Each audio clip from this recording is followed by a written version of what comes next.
Hi, welcome to Quiet Law YouTube channel. Somewhere beneath the shifting surface of the world's greatest desert, there are secrets that have never been found. Not lost in the way that things are misplaced or forgotten, but lost in a deeper, older sense. Swallowed by sand, erased by wind, carried away on the breath of 1,000 years until only the faintest echo remained. A half-remembered name, a traveler's dying words, a city that appeared on ancient maps and then, one day, simply did not. The Sahara is the largest hot desert on Earth, stretching across 11 countries and nearly 9.5 million square kilometers of stone and silence. But numbers cannot prepare you for it. Nothing really can. It is a place where the air shimmers and bends reality, where the horizon floats and shifts, where a person can walk for days and feel as though the landscape is breathing, watching, waiting. For thousands of years, human beings have crossed this desert, lived within it, loved it, feared it, and built civilizations in the places where water dared to rise from the ground. They traded gold and salt across routes that stretched longer than most modern countries are wide. They read the stars like open books. They told stories around fires that burned low in the cold desert night. Stories of cities made of white stone, of gardens full of birds, of oases that appeared and vanished like dreams. This is one of those stories. Or rather, it is many of them, woven together the way caravans once wove themselves across the sand. Thread by thread, step by step, one slow, unhurried breath at a time. There is no need to rush here. The desert does not rush. The dunes do not hurry. Even the wind, when it moves across the open erg, seems to take its time, sighing and turning, lifting a little sand here, laying it down gently somewhere else. So settle in. Let your breathing slow. Let the outside world grow distant and quiet. Close your eyes if you like, and imagine the color of sand at dusk, that warm, burnished gold that softens into amber, into rose, into a deep and restful dark. The Sahara is waiting, and it has a great deal to tell you. There is a city that exists somewhere in the Sahara. Or it did once. Or perhaps it never did at all. This is the strange and beautiful difficulty of Zerzura, a name that has drifted through Arabic manuscripts and travelers' journals for centuries. Always just out of reach, always just beyond the next dune. The earliest known written reference to Zerzura appears in a 15th century Egyptian text called the Kitab al-Kunuz, a book of treasures. It describes a white city in the desert, white as a dove, with a gate carved in the form of that same bird. Beyond the gate, the manuscript says, "You will find great riches, a sleeping king and queen, and treasure beyond counting." The instruction given to any who might seek it is simple and strange. Enter and take what you need. No map is provided. No route is given. The city simply is somewhere out there, in the vast and featureless interior. Later travelers added their own details. Some said Zerzura lay in a wadi, one of those long dry valleys that cut through the desert like ancient riverbed memories. Others said it was surrounded by palms and watered by a spring so clear and cold it seemed impossible. Some claimed the inhabitants still lived there, isolated from the world, untouched by the centuries. Others said the city had been abandoned long ago, sealed up against some unknown danger, left to wait in perfect stillness for a visitor who never came. The mystery of Zerzura drew real explorers in the 19th and early 20th centuries. The Zerzura Club, an informal group of desert adventurers, devoted years to searching the Libyan desert for the Lost Oasis. Some of them found remarkable things: ancient cave paintings, unknown valleys, traces of vanished watercourses. But Zerzura itself, that white city with its sleeping royalty and its carved dove gate, was never found. It remains exactly where it has always been, just beyond sight, just out of reach. And in that unreachability, there is something worth dwelling on. The legend of Zerzura is not really about treasure. It is about the human need to believe that the desert is not empty, that somewhere in all that silence and space, something extraordinary is waiting. A garden, a king, a door left open. Close your eyes for a moment and try to picture those gardens, not as ruins, not as history, but as they might have been at the height of their life. A high-walled courtyard, cool in the shade of the afternoon. Date palms standing tall and patient, their fronds brushing softly in a faint, warm breeze. The sound of water, which in the desert is the most beautiful sound imaginable, trickling through a narrow stone channel into a pool, so still it holds the sky like a mirror. Flowering vines climbing the pale walls. The smell of jasmine and warm stone, and something sweeter underneath. That particular green scent that only exists where water meets dry earth. Birds everywhere. Doves for which the city is named, perhaps, moving in and out of the shade with that unhurried, bobbing grace. A pomegranate tree dropping its heavy fruit onto a mosaic floor. The distant sound of bees in the oleander. This is what an oasis garden would have meant to someone crossing the open Sahara. Not simply rest or water or food, though all of those things were desperately needed. It would have meant proof that the desert relented, that the world still held softness, that after all that harshness and exposure and naked sky, there was still a place where something gentle could grow. The caravans that crossed the Sahara over many centuries carried those images of green and water with them, the way they carried everything else. As weight, as hope, as something to move toward. But the desert has a way of playing with hope. The mirage is perhaps the most poetic trick in all of nature. Scientifically, it is a refraction of light through layers of air at different temperatures. The hot surface of the desert superheats the air just above it, bending light from the sky downward so that it reaches the traveler's eye at a low angle, appearing as a pool of silver water lying across the sand ahead. The traveler moves toward it. The mirage moves away. Always the same distance. Always just ahead. This is the cruelty of it. Not that it deceives once, but that it keeps deceiving. You know, eventually, what you are seeing. You know it is not water. And yet the eye continues to send the signal, continues to insist, because the eye was built for a different world, and the desert does not care about that. Ancient travelers had their own explanations. The mirage was the work of desert spirits, jinn who delighted in confusion, who took particular pleasure in appearing as the thing most desperately wanted. Water. Shade. A city with white walls and a dove above the gate. The dunes hold their own kind of whisper. Not metaphorically, or at least not only. In certain conditions, under the right pressure and moisture and angle of movement, sand dunes produce sound. A low, resonant hum that travelers throughout history have described as singing, as moaning, as the voice of something enormous breathing slowly underground. The phenomenon has been recorded across many deserts, and is caused by the movement of sand grains rubbing together and vibrating in a kind of natural resonance. But knowing the cause does not diminish the experience of hearing it, alone, in the great silence of the erg, as the sand beneath you begins to hum. It is one of the most quietly extraordinary sounds on earth. A sound like a cello heard from a great distance. A sound like the desert thinking. And then there are the caravans. The great trade routes of the Sahara carried not only goods but stories, and the story of the ghost caravan is one that appears in various forms across the desert world. The tale almost always takes the same shape. A caravan set out and was never seen again. Years later, travelers reported seeing them, still walking, still moving in their long patient line across the sand. Men and camels and loaded panniers, moving through the heat shimmer, there for a moment, gone the next. Whether these sightings were mirages, or memory, or something else entirely, they became part of the desert's story. They are the Sahara's way of saying that nothing truly leaves. That the sand remembers. That every footstep ever taken here has left some trace, invisible but present, pressed into the deep history of the dunes. Let that thought settle as gently as sand falling back to earth. Somewhere out there, the caravans are still walking. Long before there were compasses, long before there were maps with roads drawn on them, or instruments that could point to magnetic north, the people of the desert looked up, and the sky showed them everything they needed. The stars above the Sahara are not the stars most people see today. In a world before electric light, in a landscape without trees or hills or buildings to interrupt the horizon, the night sky was vast and total, a dome of cold fire so dense with light that it seemed almost solid. Travelers who sleep in the open desert still describe it this way. Not a sky with stars in it, but a sky made of stars, the darkness merely the space between them. Navigating by stars in the desert required a deep and intimate kind of knowledge. Not just the position of individual stars, but their movement, their speed, the way they rose and set at different points along the horizon at different times of year.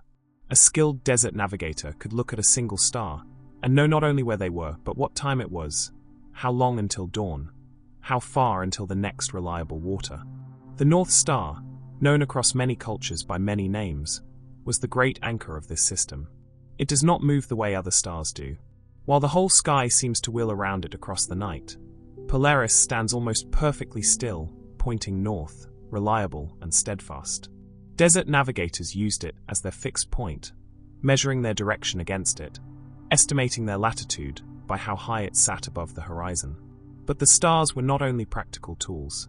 For the Berber peoples of North Africa and the Sahara, the sky was also a story. The Berbers, or Amazigh, are among the oldest indigenous peoples of North Africa, with a history that stretches back thousands of years before the Arab expansion of the 7th century. Their relationship with the land and sky runs deep, and is woven through with myth and observation in ways that are difficult to separate. For the Amazigh, the stars were not distant and indifferent. They were characters. They had names and temperaments and histories. Many Berber constellations do not correspond to the Greek or Roman ones most familiar to Western audiences. They reflect the pastoral, desert life of the people who named them. Patterns of stars were seen as camels, as plows, as sleeping women, as ostrich eggs, as the tracks of animals in the sand. The Milky Way was sometimes called the Path of Straw, an echo of an old myth about a thief who stole straw and fled across the sky, scattering it as he ran. The Pleiades cluster, those 7 small close stars, held particular importance. Their rising and setting marked agricultural seasons, the time for planting, the time for harvest, the beginning of rain. For desert peoples, even the timing of movements across the sand could be guided by the Pleiades. When they appeared in a certain position before dawn, it was time to move. When they set in a particular way, it was time to stop and wait. This knowledge was passed from parents to children, from elder to young, around fires and in the long, slow dark of desert nights. It was not written down. It lived in memory, in song, in the way a child learned to look up and understand what they saw. And at the center of all desert life, moving through this star-mapped world with patience and endurance, was the camel. To call the camel useful is the way of saying that the desert is sandy. It understates with almost comical thoroughness. The dromedary camel, the one-humped species that crosses the Sahara, is one of the most extraordinary animals that evolution has ever produced for a specific environment. Everything about it is a solution to the problem of surviving and working in extreme heat and aridity. The hump, contrary to popular belief, does not store water. It stores fat, a concentrated energy reserve that the camel can metabolize when food is scarce. This frees the rest of the body from carrying fatty deposits beneath the skin, which would insulate the animal and cause dangerous overheating. The camel's body temperature rises through the day and falls at night, allowing it to absorb enormous amounts of heat without sweating unnecessarily. Its kidneys are extraordinary, concentrating urine to an almost crystalline degree.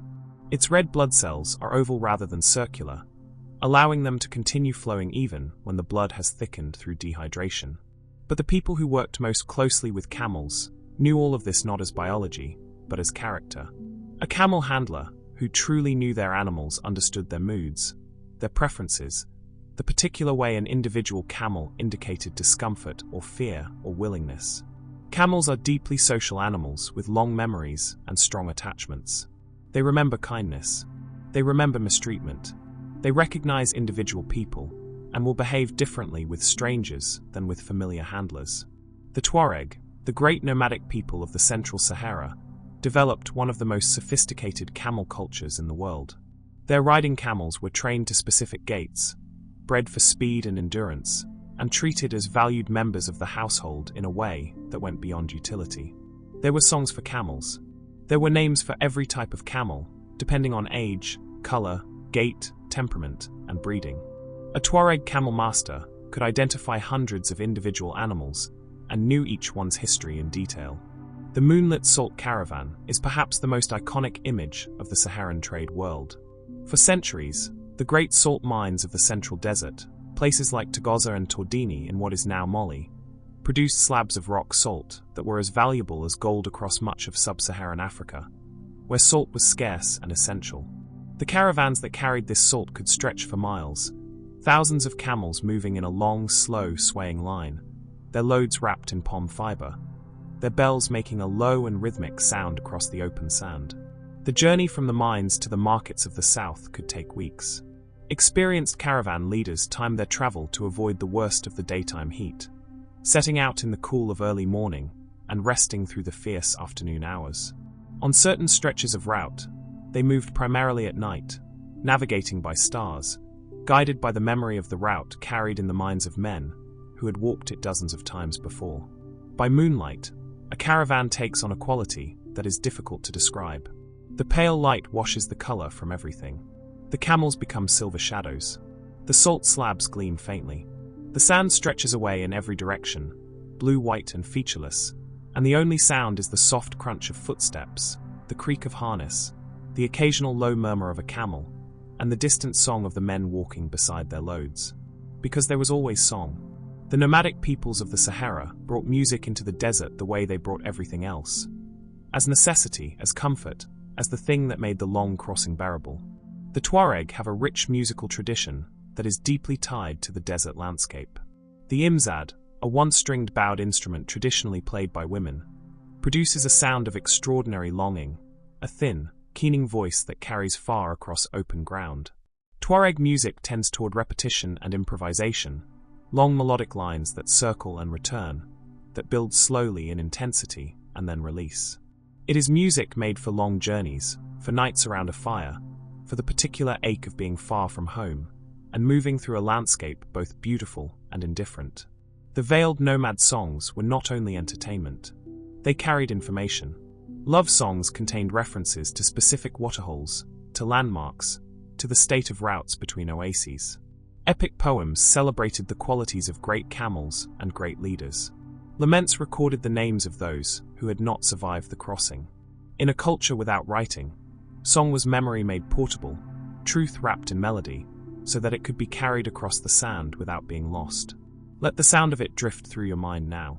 A single voice in the desert night. The moon above. The camels moving in their patient rhythm. The stars keeping their slow, ancient watch. There is no hurry here. There never was. The desert teaches patience the way it teaches everything else. By making it the only option. By making stillness not a choice but a gift. Rest now in that stillness. The caravan moves on. The stars turn slowly overhead. The sand holds its breath and waits. There is a moment in the date harvest, just before the first fruit falls, when the whole oasis seems to hold still.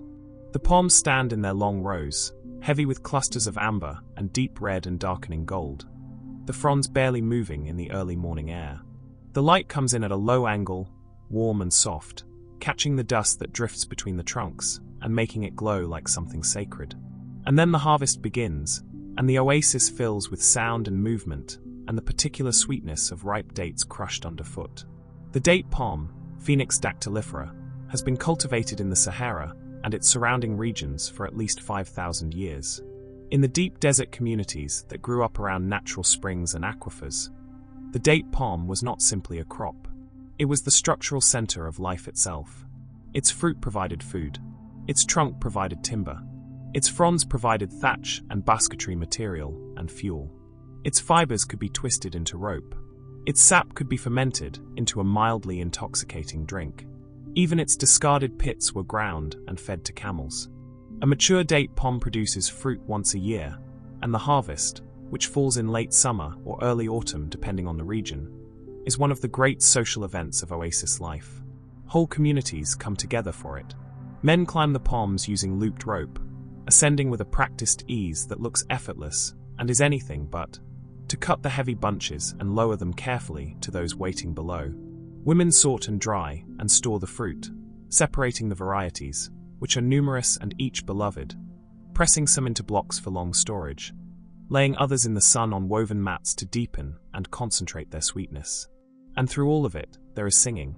The harvest songs of the oasis communities vary from place to place, from the Moroccan south to the Egyptian oases to the communities clustered along the northern edge of the Sahara, but they share a quality of rhythm tied to physical labor, a voice used as a way of coordinating movement and marking time.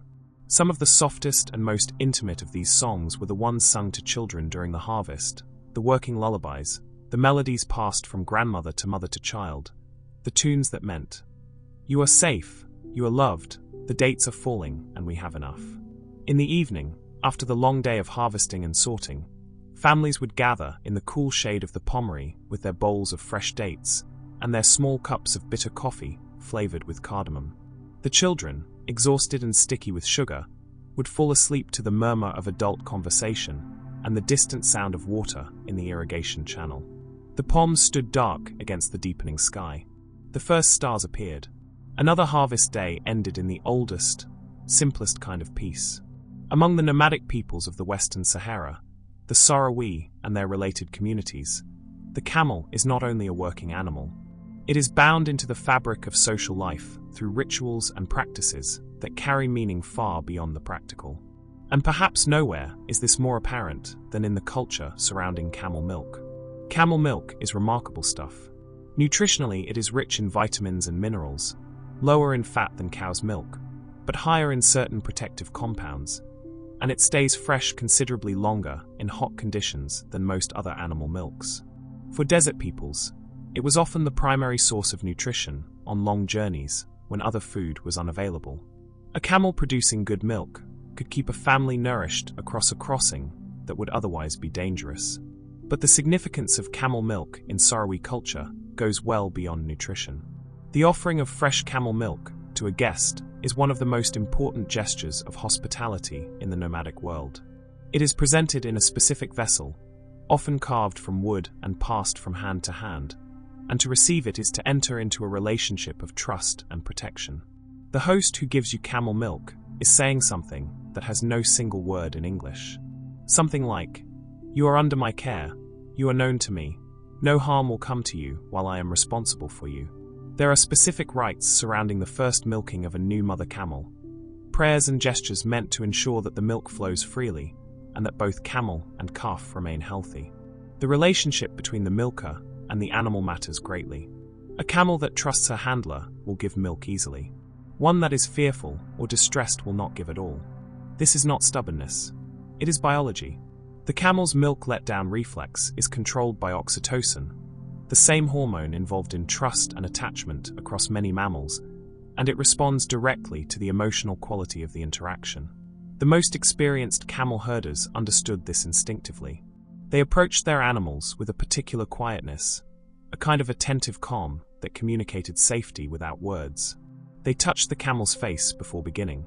They sometimes sang, low and without urgency, the way you might speak to someone half asleep, just to let them know you were there and that everything was all right. Not all of the Sahara's abundance comes from the sky or from the animals that move across it. Some of it comes from underground, quietly, in the dark, after rain. The Saharan truffle, known across the region by various names including the Arabic turfes or turfas, is one of the desert's most unexpected gifts. It grows beneath the sand, a pale and nobbler fungus with no surface sign of its presence except, to the trained eye, a certain slight disturbance of the soil, a faint cracking of the crust, a low mounding that might be nothing at all, or might be the top of something extraordinary. The truffle grows in the weeks following winter rains, typically between January and March, in areas of sandy soil where certain plants known to associate with the fungus are growing. In a good year, after sufficient rainfall, the desert floor in certain regions can be dotted with them, and families will travel significant distances to harvest them. In a poor year, after drought, there are none. The hunt itself is a quiet and meditative activity. You walk slowly, eyes down, reading the surface of the sand the way a scholar reads a page. You look for those faint signs, the cracking, the slight lift, the shadow that does not belong. When you find one, you kneel and dig with your hands, carefully, feeling in the cool sand beneath the surface for the smooth and slightly yielding form of the truffle. There is a satisfaction to it that goes beyond the finding. It is the satisfaction of attention paid and rewarded, of a landscape yielding its secret to someone patient enough to look. In the markets of the towns at the desert's edge, fresh truffles are sold by weight in spring, and they are considered a delicacy. They are typically cleaned and boiled or roasted in butter or camel fat, sometimes with a little salt, and their flavor is mild and earthy and particular, not at all like the European truffle, but carrying its own quiet distinction. Sharing a meal of truffles with someone in the desert is an intimate thing. It says, "The earth gave us something today. Here it is. Let us eat it together." As the desert day ends and the deep cold of the Saharan night begins to settle, The world of the large and visible gives way to something smaller and more secret. The fennec fox emerges. The fennec is the smallest fox in the world, and it is perfectly made for the desert night.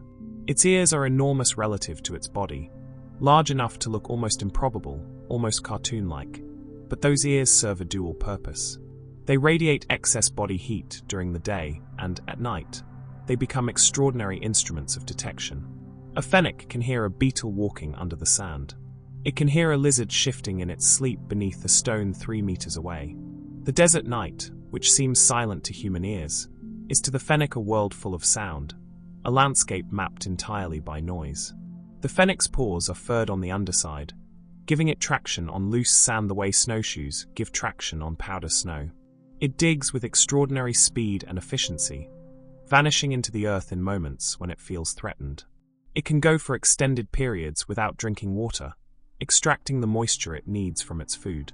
To watch a fennec hunt at night, which is a privilege few people have had, is to understand something about adaptation that no description fully conveys. The animal moves across the sand with total assurance, stopping every few paces to tilt its head, to listen with those impossible ears. Then it pounces, both front paws together, driving them into the sand above a sound only it could hear, and sometimes it comes up with nothing, and sometimes it comes up with everything. The fennec is not the only small creature navigating the Saharan dark. The Cape hare, adapted to the desert conditions of North Africa, lives a life of exquisite solitude. Unlike many animals, it does not burrow or form communities. It rests alone in a shallow scrape in the sand or in the thin shade of a desert shrub, motionless for hours, relying on its camouflaged coloring to make it invisible against the pale ground. There is something deeply restful about the hare's stillness. It does not fidget. It does not pace. When it is resting, it is completely and utterly at rest, eyes half closed, ears folded back, breathing slowly in the warm air. It looks like an object rather than an animal, and perhaps that is the point. To survive in the desert through stillness is as valid a strategy as surviving through speed. The hare moves in the cool of dawn and dusk, feeding on desert grasses and the dry stems of thorny plants, extracting moisture from every bite. It moves quickly when it moves at all, those long hind legs launching it across the sand in a bounding run that changes direction unpredictably. But mostly it waits. Mostly it is still. Mostly it practices the desert's most fundamental lesson, that endurance requires patience, and that patience is its own kind of strength. And then on the higher ground, where the sand gives way to rock and the rock rises into ridges and massifs, another creature stands in perfect silhouette against the evening sky. The Nubian ibex is one of the most beautiful animals of the North African and Saharan world. The males carry long curved horns that sweep back from their heads in arcs of extraordinary elegance, and they move across vertical rock faces with a casualness that seems to mock gravity. Their hooves are split and flexible, the hard outer edge gripping the rock, while the softer inner pad provides friction, an engineering solution so effective that no human climbing equipment has ever really improved on it for this particular purpose. In the last light of the desert day, an ibex standing on a high ridge becomes a kind of sculpture. The dark shape against the bright sky, the curve of the horns, the absolute stillness of an animal that knows it is safe at height and is simply watching the world beneath it with calm, unhurried interest. The ibex have watched the caravans pass. They have watched the oases come and go. They have watched empires rise at the desert's edge and fall back into the sand. They stand now on the same rocks where their ancestors stood, unchanged and undistracted, looking out over a landscape that has always been more theirs than ours. Let that image settle now. The ibex on the ridge, the fennec in the dark, the hare in its stillness, the date palms dropping their fruit into waiting hands, the camel giving her milk to someone who knows how to ask gently. This is the life the desert holds. Quiet, small, remarkable, and endlessly patient. There is a form of trade so old and so strange that when European explorers first described it, many readers at home believed it was a fable. They called it the silent trade, or the dumb barter, and it worked like this.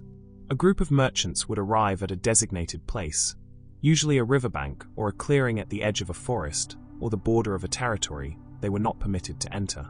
They would lay out their goods on the ground, drums of salt or bolts of cloth or metal tools, and then they would withdraw to a distance and wait. After a time, another group of people would emerge from the trees, or the hills, or the desert edge, look at what had been offered, and place beside it what they were willing to give in exchange, gold dust perhaps, or ivory, or cola nuts.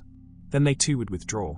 The first merchants would return, inspect what had been offered, and make a decision. If satisfied, they would take the exchange goods and leave. If not, they would leave the gold untouched and withdraw again, signaling that more was needed. This process could continue through several cycles until both parties were satisfied, and throughout the entire transaction, not a single word was spoken. Not a single face was clearly seen. Not a single name was exchanged. This practice is recorded most famously in the context of the West African gold trade, described by the medieval Arab historian al-Masudi, and later by the great traveller Ibn Battuta, among others. The gold almost certainly came from sources in the region of what is now Ghana and Mali, and it was the foundation of extraordinary desert wealth.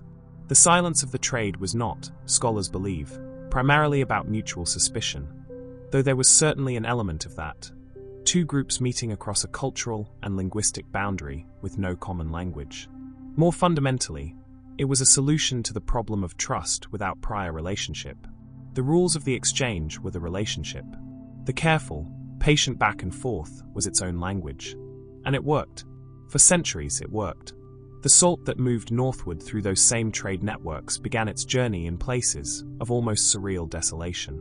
The Great Salt Flat of Tordini, in what is now northern Mali, lies in one of the most remote and inhospitable regions of the entire Sahara.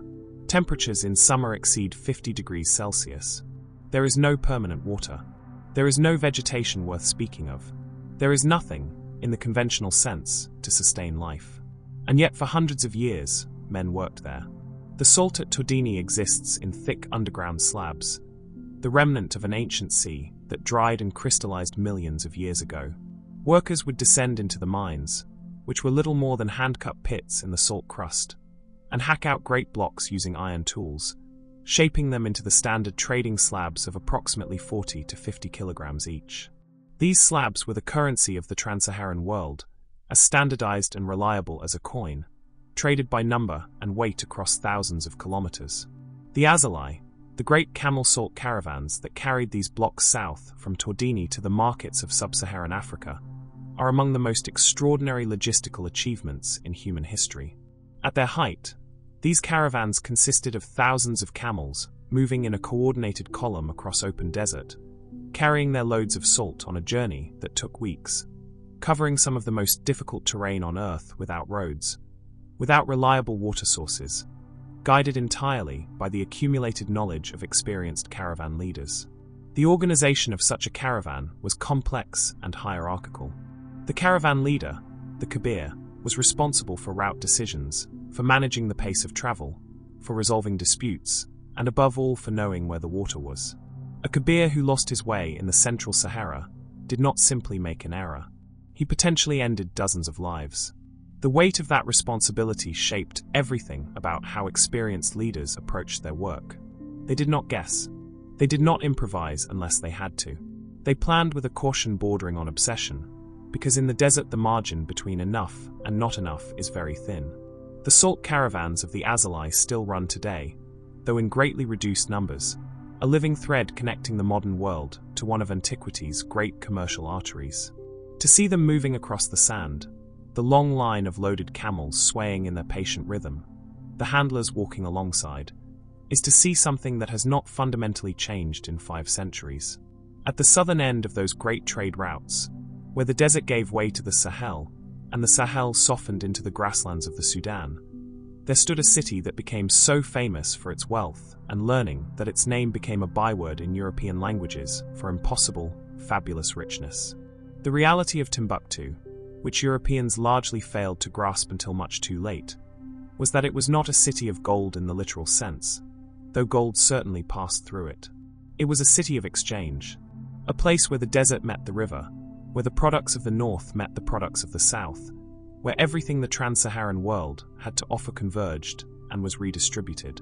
Salt from the Sahara, gold and cola nuts and cotton, and enslaved people from the south. Books, finished cloth, metalwork, and horses from the north. All of it moving through Timbuktu, all of it subject to tax, all of it leaving a little of its value in the city as it passed. At the height of its power in the 14th and 15th centuries, Timbuktu was also one of the great centers of Islamic learning in the world. Its three great mosques, the Jingareba, the Sankor, and the Sidi Yahya, were centers of scholarship that attracted students and scholars from across North Africa and the Middle East. The University of Sankor alone is estimated to have had as many as 25,000 students at its height. The city's libraries held hundreds of thousands of manuscripts on subjects ranging from theology and law to mathematics, astronomy, medicine, and history. All of this was sustained by the desert trade. The merchants who paid their taxes at the gates of Timbuktu funded the mosques, and the schools, and the libraries. The salt and gold that passed through its markets paid for the lamps that burned late in the scholars' rooms. The trade route was the lifeline not just of commerce, but of civilization. Among those who traveled that lifeline, and left behind the richest account of it, was the 14th century Moroccan scholar and traveler Abu Abdullah Muhammad ibn Battuta, known to history simply as Ibn Battuta. He is one of the great travelers of any era, having covered somewhere in the region of 120,000 kilometers over 30 years of journeying, a distance that rivals and possibly exceeds the total travels of Marco Polo. His journey through the Sahara to Mali in 1352 is recorded in a document called the Rila, meaning journey, and it is one of the most vivid first-hand accounts of medieval desert travel that exists. Ibn Battuta describes the silence of the desert crossing with a matter-of-factness that makes it more rather than less powerful. He describes the custom of walking only at night, or in the very early morning to avoid the worst heat. He describes the critical importance of the guides, men who could navigate across trackless sand by a combination of star knowledge, wind reading, and pure accumulated memory. He describes, with evident personal feeling, the discomfort of the desert crossing, the sand that got into everything, the heat that sat on the chest like a weight, the desperate relief of arriving at a waterhole only to find it smaller and less satisfying than its reputation had suggested. He was not a romantic about the Sahara. He was a practical and observant traveler who noted what he saw with precision and occasional wry humor. And yet his caravan nights, the passages of his account that deal with the halting and making camp after a long day's march, carry a warmth and intimacy that is unmistakable. The fires lit in the cold desert dark, the distribution of food and water according to strict protocol, the conversations between merchants from a dozen different places, speaking in a mixture of Arabic and local languages, trading stories and information the way they traded goods, the call to prayer rising into the enormous sky, the gradual quieting of the camp as exhaustion overcame even the most talkative traveler. Ibn Battuta slept under the stars of the Sahara and watched the same slow turning of the sky that desert travelers before and after him would watch. He woke to the same cold pre-dawn air. He rose and prayed and drank his water carefully and walked. Another traveler who moved through this world and left behind his own particular kind of music was the man known to history as Leo Africanus. Born Al-Hassan ibn Muhammad al-Wazn al-Faisai in Granada around 1494, he grew up in Morocco and traveled extensively through North and West Africa before being captured by Spanish pirates and eventually arriving at the court of Pope Leo X in Rome, where he was baptized and given the name Johannes Leo. His great work, The Description of Africa, written in Italian in the early 16th century, became for European readers the primary source of knowledge about the African interior for over a century. It is not always accurate, and Leo himself acknowledged that he was working from memory and from accounts given to him by others as much as from direct observation. But it is alive in a way that purely factual accounts rarely are. Leo wrote about the Saharan world with the warmth of someone who had not merely visited it, but had been formed by it. His descriptions of cities and markets, and the people he met carry a texture and particularity that comes only from genuine attention paid over many years. His account of the night sounds of a desert town, the call of a vendor in the market at dusk, the percussion of a drum heard from across a courtyard, the song of women grinding grain before dawn, reads like a lullaby for a world he had left behind and could only return to in words. He was writing in Rome, in a language that was not his own, about a landscape that was half a world away, and the longing in it is palpable even across 5 centuries. There is something in that longing that every traveler knows. The way a place enters you when you are not expecting it to. The way the smell of warm sand or the sound of a particular rhythm heard late at night can carry you somewhere specific, somewhere real, even when you are far from it. The desert has that quality more than most places. It gets into you in ways you cannot fully account for. It stays. Ibn Battuta came home after 30 years and spent the rest of his life in Morocco. Leo Africanus wrote his book in Rome and then, according to some accounts, eventually returned to North Africa and to the faith of his birth. The desert called them back, or they called the desert back to them, from the far side of the world. The salt caravans are still moving somewhere tonight. The stars are still in their places. The sand still holds the memory of every foot that ever crossed it. And somewhere, in all that quiet and dark and patient space, a fire burns low, and someone who has traveled very far is resting at last, listening to the desert breathe. Let that be enough for now. Let yourself rest here too. The Sahara was not always a desert. This is the fact that stops people when they first hear it. The fact that requires a moment of genuine recalibration. The landscape that we think of as the very definition of arid. The place whose name has become synonymous with sand and heat and the absence of water, was once, and not impossibly long ago in geological terms, a place of rivers and lakes and grasslands full of animals. Walk far enough into the Sahara today, and the evidence is everywhere, if you know how to read it. The sand itself contains it. Beneath your feet, beneath the shifting surface of the great ergs and the flat stone plains of the regs, there lies a different world entirely. A world pressed flat and silent by time. A world of shells. The fossilized seabeds of the Sahara are among the most disorienting natural phenomena on Earth. In certain regions, particularly in parts of Libya, Algeria, Morocco, and Egypt, the desert floor is littered with the remains of marine creatures that lived and died in warm, shallow seas hundreds of millions of years ago. Ammonites, those elegant coiled mollusks whose forms appear so frequently in ancient rock, lie half buried in the sand. Sharp teeth, dark and pointed, surface after windstorms. The bones of ancient sea creatures protrude from cliff faces worn smooth by that same wind. Some of these fossils are 300 million years old. Others are more recent, from the Great Tethys Sea that covered much of North Africa during the Cretaceous period, the age of the dinosaurs. The sea retreated over millions of years as continents shifted and climates changed, and in its retreat it left behind this library of stone. These careful records of lives lived in water, now exposed to the driest air on Earth.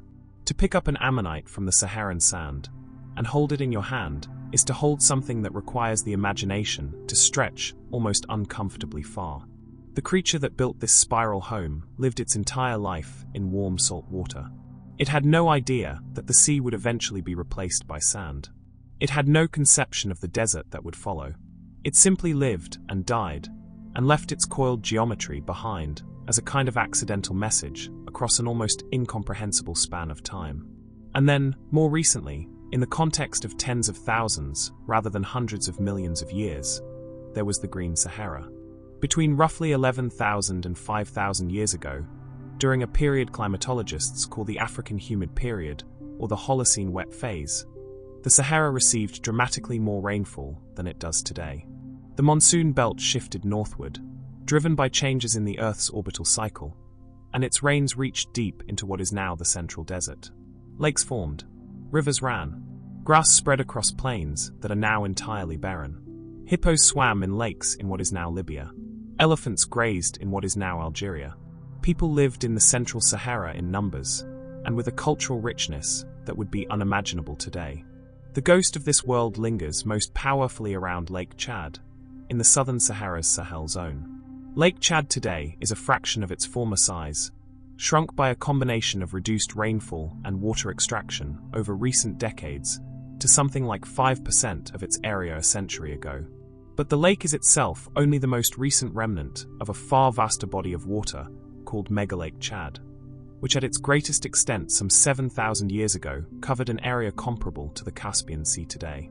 The echoes of this phantom lake are visible in the landscape for hundreds of kilometers around. Old shorelines traced in pale sediment far out into what is now desert. River channels long dry, their paths still readable from above as darker lines in the sand. Fossil soils, rich in the organic material of ancient wetlands, lying just beneath the surface of dunes. Fish bones found hundreds of kilometers from any current water source. The communities that lived along the shores of Megalake, Chad, left traces of their own. Pottery fragments, stone tools, fish hooks, harpoon heads made of bone, grinding stones for processing grain. The archaeology of a rich and varied life built around water, now preserved in the same sand that buried the lake itself. What remains of that ancient richness when the water is gone? Sometimes something crystalline, something beautiful, something that looks for all the world like a flower, but grew in the dark, slowly, without any light at all. The desert rose is not a plant. It is a mineral formation, a crystal of gypsum or barite that precipitates out of saline groundwater trapped in sedimentary rock or sand. As the water evaporates over long periods, the minerals it carries are left behind in flat-bladed crystals that cluster together in rosette shapes, some as small as a coin and some as large as a human head. They're petals of pale mineral, catching the desert light with a faint, dusty luster. They form underground, in the dark and damp of saturated sand, growing slowly over thousands of years. When the surface erodes away around them, or when a desert wind scours the ground to a new depth, they are exposed, sometimes still half-buried, emerging from the sand with an incongruous delicacy. They are made from the evaporation of ancient water. They are, in a very literal sense, what water looks like when it leaves the desert. People have collected and valued desert roses for thousands of years across the Saharan world. They appear in markets and homes as objects of simple beauty, as conversation pieces, as things that prompt exactly the kind of wondering that makes long desert nights pass pleasantly. What is this? How did it form? How long did it take? What was here before the desert came? And then sometimes, with very little warning, the desert itself provides an answer to that last question. When rain comes to the Sahara, and it does come, rarely and violently, and without negotiation, the response of the desert is extraordinary. The thunderstorm oasis revival is not a gradual greening. It is an explosion. Within hours of significant rainfall, seeds that have been lying dormant in the sand for years, sometimes for decades, begin to germinate. Within days, the ground that was bare and pale, and apparently lifeless, is covered in a low mat of green. Flowers appear. Not slowly, not tentatively, but with a kind of urgent, almost desperate abundance, as if the desert plants understand that this window may be brief, and everything must happen now. Desert grasses, tiny flowering annuals, plants in the borage and figwort families, all of them adapted specifically to this boom-and-bust existence, complete their entire life cycle in a matter of weeks. They germinate, grow, flower, set seed, and die before the water is gone. The seeds they leave behind are encased in coatings that can survive years of heat and desiccation, waiting patiently for the next rain to signal that it is time again. The waterholes that form after desert rains attract animals from enormous distances. Birds appear that have not been seen in the area for years. Insects emerge in clouds from the newly wet soil. Reptiles move through the new vegetation with a quickened alertness. The desert that was silent is suddenly, briefly, riotously alive. The Bedouin and Tuareg communities that witnessed these revivals understood them with an intimacy that comes from long acquaintance. They knew which plants would appear first and which would follow. They knew which areas were most likely to hold water longest after rain. They knew the signs that preceded a storm, the particular quality of light, and the change in the air, and sometimes a smell that had no name, but which everyone recognized. Rain coming. Time to prepare. And from the sky, other gifts arrived on different timescales entirely. The Sahara is one of the best places on Earth to find meteorites. This is partly because the desert's surface, being largely free of vegetation and with minimal soil disturbance, preserves the dark stone fragments of fallen space rocks in a way that more active landscapes cannot. A meteorite that falls in a forest is buried by leaves and soil and fungus within decades. A meteorite that falls in the Sahara may lie exposed on the ledge surface for hundreds of thousands of years, oxidizing slowly, waiting to be found. The great stone deserts of North Africa, the flat, dark-paved plains where wind has stripped away all the loose material and left only gravel and rock, act as natural collection surfaces. Meteorites that fell across a wide area are concentrated over time, by the subtle movement of wind and water, until they cluster in specific low points where collectors and scientists can find dozens in a small area. The falls themselves, the actual events of impact, are among the most spectacular things the desert sky produces.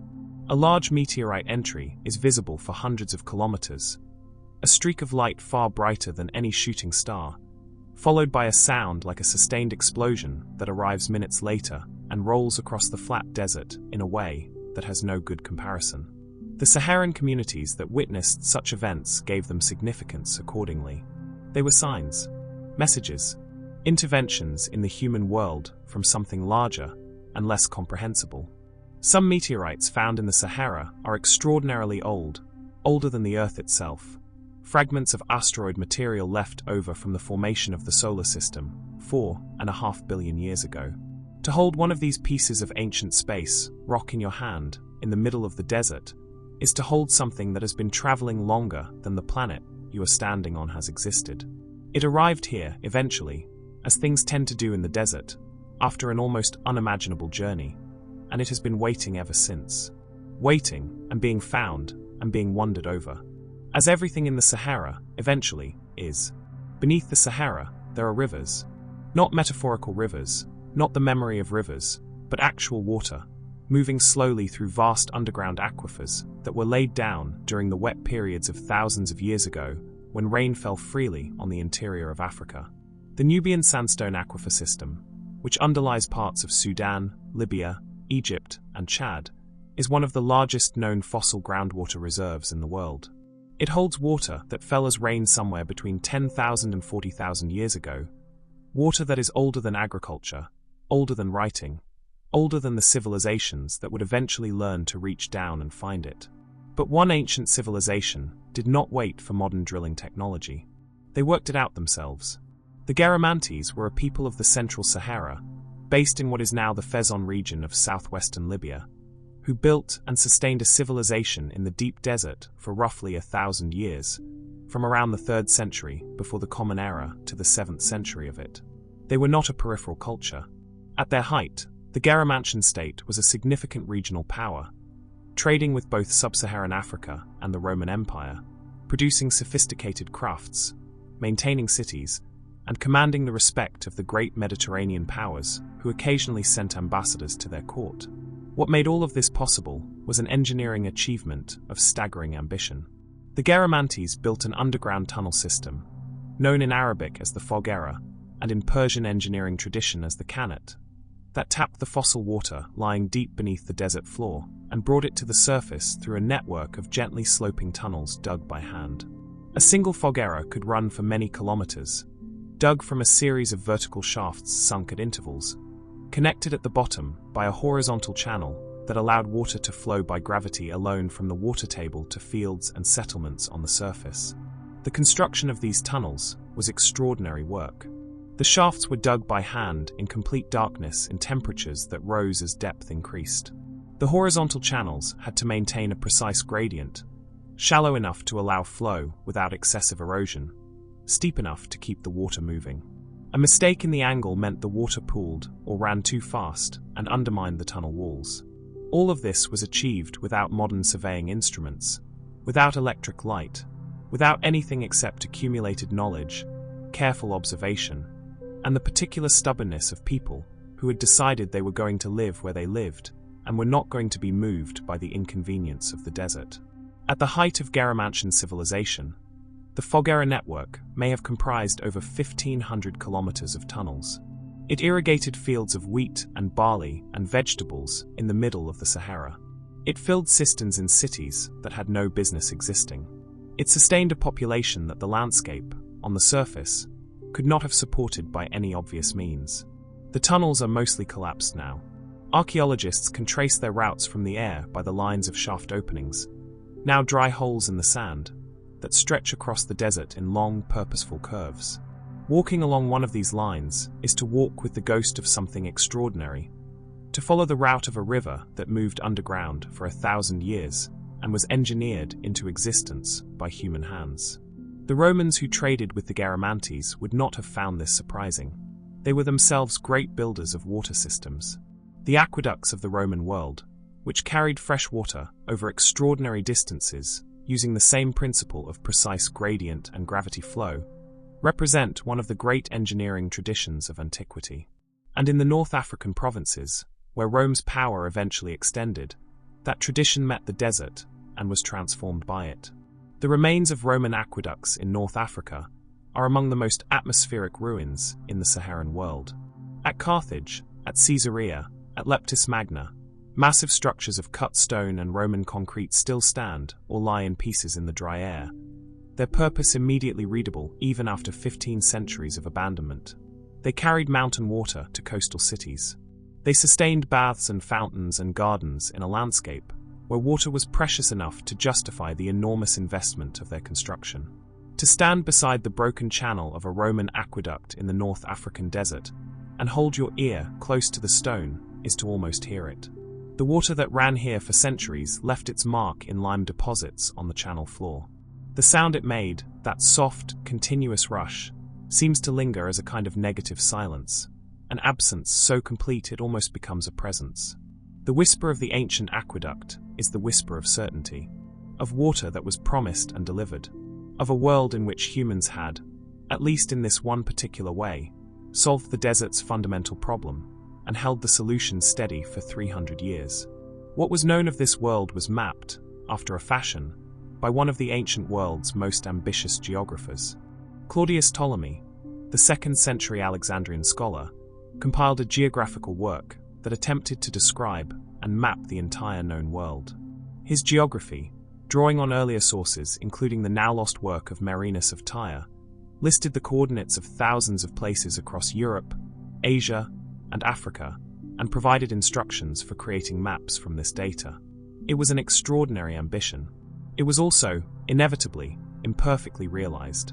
Ptolemy's Africa is recognizable but distorted. The coastline he knew well from maritime reports is reasonably accurate in broad outline. But the interior, about which he was dependent on overland travelers' accounts, becomes increasingly speculative as it moves south. Rivers appear in unexpected places. Mountains are located incorrectly. Cities exist in his text that no other source confirms.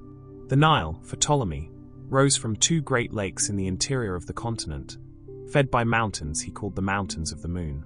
This was partly right and partly entirely wrong, a combination of genuine information misunderstood and pure inference filling the gaps. The great cartographic tradition that followed Ptolemy perpetuated his errors for over 1,000 years. The Mountains of the Moon moved around the interior of Africa on European maps, never quite where anyone expected them to be, never confirmed, never entirely abandoned. What the lost atlas of Ptolemy represents, in a sense, is the limit of knowledge, the place where the known world ran out and the imagination took over. Every society that has ever tried to map the world has had that edge, that point where direct knowledge ends and something else begins, inference or myth or wishful thinking, or the blank spaces that mapmakers sometimes filled with the words meaning here, there are things we do not understand. The Sahara has always been one of those edges, even for the people who lived closest to it. Al-Masudi, the 10th century Arab historian and geographer sometimes called the Herodotus of the Arabs, approached the Sahara with a combination of empirical curiosity and genuine wonder that makes his work compelling even today. He traveled extensively himself, covering territory from Spain to China and from the Caspian Sea to the East African coast, and he synthesized the reports of travelers and traders and local informants into a geographical and historical work of remarkable scope. His chapters on the Saharan world treat the desert not as an obstacle or a void, but as a subject in its own right. He describes the sand seas with the attention of someone who has spent time in them, or who has listened very carefully to those who have. He writes about the way sand moves, about the dunes that seem to travel, about the underground water that surfaces in unexpected places, about the communities of the oases and their particular way of life. Most evocatively, he writes about what the desert preserves, the dryness that keeps things intact for centuries, the isolation that holds customs and languages unchanged for generations, the sand that covers cities and the wind that occasionally uncovers them.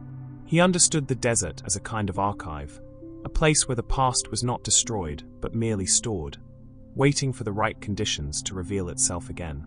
his chronicles read, in certain passages, like letters written to the future, as if he knew that the world he was describing was already in the process of changing, and that the writing of it down was a form of safekeeping.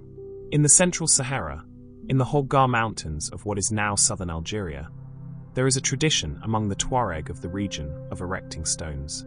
The idakal, or memorial stones, are a practice of marking. A stone raised for a person who died far from home. A stone for a notable event. A stone for a place where something extraordinary happened, or where a person who mattered sat and rested and moved on. These are not grand monuments. They are not temples or tombs in the architectural sense, though they carry some of the same weight. They are simply stones placed upright in the earth, sometimes with a few smaller stones around the base, sometimes with nothing at all. A person who knows the tradition understands what they mean. A person who does not might walk past without noticing. But the desert is full of them. On high passes, where the wind comes hard and cold, and the view opens suddenly across a vast empty plain. At the edges of waterholes, along the routes of the old caravans, spaced at the distances a day's walk might cover, each one a small, quiet insistence that someone was here, that something happened here, that this place is not empty, was never empty, is held in the memory of people who pass it and pause and remember. The stones do not speak, but they persist. In the dry air and the clean light of the Saharan desert, stone persists for a very long time. The idakal standing on a Holgar ridge today might have been placed there 500 years ago or 50. It is impossible to tell, and in that impossibility is something comforting. The memorial and the recent loss become the same thing. The distance between them collapses. The person who placed the stone and the person who reads it are, for a moment, in the same place and the same time. This is what the desert does with knowledge. It does not organize it chronologically. It layers it, the way sand layers, stratum upon stratum, with the oldest things sometimes surfacing unexpectedly at the top after a wind, and the newest things sometimes sinking quickly out of sight. The Garamantes tunnels and the Roman aqueducts and Ptolemy's imperfect maps and Al-Masudi's careful observations, and the quiet idakal standing in the mountain passes, are all part of the same archive. The desert holds them all, without preference, without hierarchy, with the same still, dry, patient indifference it extends to everything. And somehow, in that indifference, there is a kind of love. There is a cave in the Sahara where someone painted a swimming woman 8,000 years ago. She is not swimming in water that exists near there today. She is not swimming in any water that has existed in that part of the world for 5,000 years or more. But there she is, arms extended, body horizontal, rendered in a few sure strokes of ochre on the cave ceiling, moving through an element that the desert has entirely swallowed. She is still swimming. The rock art of the Sahara is one of the great hidden treasures of human cultural history, and it remains less widely known than it deserves to be, partly because of where it is. Not in a climate-controlled museum, not accessible by road or tourist trail. Out there, in the real Sahara, in places where the rock shelters from wind and sun, and the surface is smooth enough to have invited human hands to make marks upon it, which is to say, in places that require effort and silence and a willingness to be far from anywhere. The oases of the central and southern Sahara were, in the wet period, the places where life concentrated, where the water was, where the animals came to drink, and the people came to follow the animals.